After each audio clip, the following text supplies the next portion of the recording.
In this video, I'm going to give you a quick overview of bat surveys in the UK and what London's planning authorities require from you.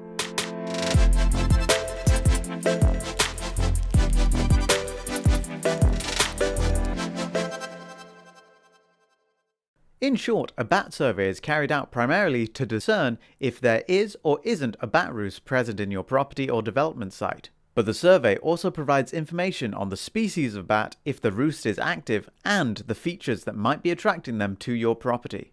During a bat survey, we look for evidence such as bat droppings, prey remains, and bats themselves, both alive and dead.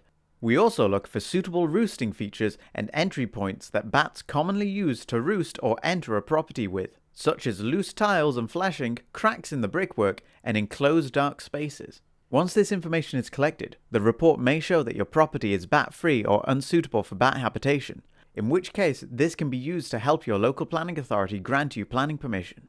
However, if a bat roost has been found or there is a likelihood of bat activity, further bat emergence surveys will be needed, after which advice on mitigating the effects on present bat roosts may be given. Advice offered may be moving the bats to a nearby suitable habitat or putting up bat boxes near the site, encouraging them to move roosts. A license will be required before you disturb a bat roost, and Arbtech can advise on this.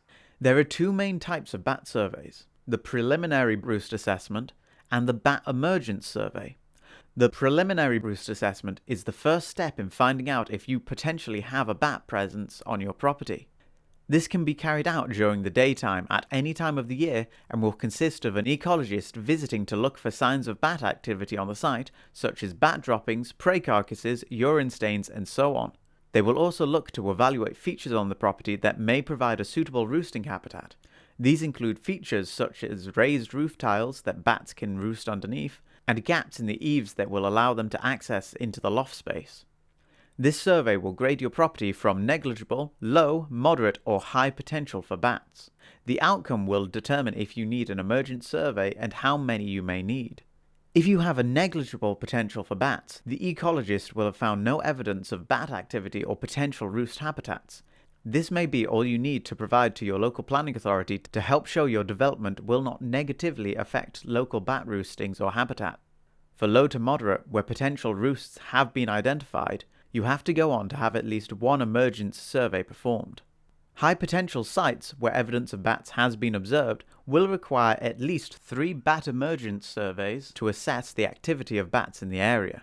If an emergence survey will be needed, this may be carried out during dusk or dawn between the months of May and September, and is to help to determine if the roost is active, the species that are using it, and the size of the bat colony. This information is used to determine the right kind of mitigation. London is one of the fastest growing cities in the world, blending historical and modern architecture across a sprawling and diverse cityscape. It can be easy to forget that London provides a huge array of habitats for bats to occupy. It's no wonder then that 8 species of bats call London their home. The common and Soprano Pipistrelle bats have found London to be particularly suitable for roosting and breeding. Most London boroughs will require you to undertake a bat survey before granting you planning permission for any works that might affect the roof of your building, or in the case of replacement dwellings, demolition. All species of bats are protected by Section 9 of the Wildlife and Countryside Act 1981, as well as Schedule 2 of the Conservation of Habitats and Species Regulations 2017. This regulation makes it an offence to harm or disturb bats in their roosts.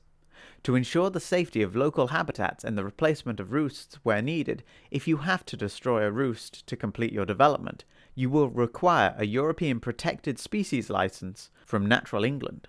Failure to acquire the correct licensing or to carry out building works that may affect bats can result in a hefty fine with no upper cap. If you still have any questions, please get in touch and we'll be happy to answer them.